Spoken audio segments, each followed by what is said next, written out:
la question est délicate, elle dépend aussi du niveau de prise de risque que vous souhaitez.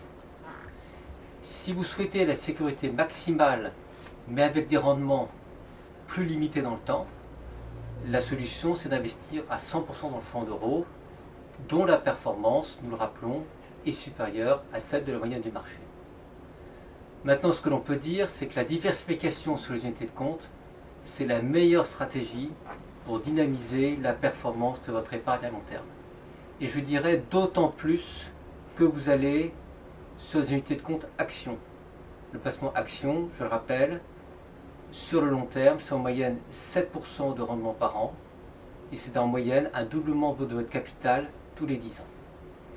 En gestion libre, ce que nous pourrions recommander, c'est l'allocation suivante, qui serait 40% fonds d'euros, 60% unités de compte. Et pour les unités de compte, nous serions sur 3 supports différents qui sont des supports actions. Un support Vive Action Euro qui est positionné sur l'Eurostock 50, donc les 50 grandes capitalisations européennes. Le support Vive Action US qui est positionné sur le S&P 500, les 500 grandes capitalisations américaines. Et 20% sur le support Vive Action Bond qui est positionné sur le MSCI World, c'est-à-dire les grandes capitalisations américaines.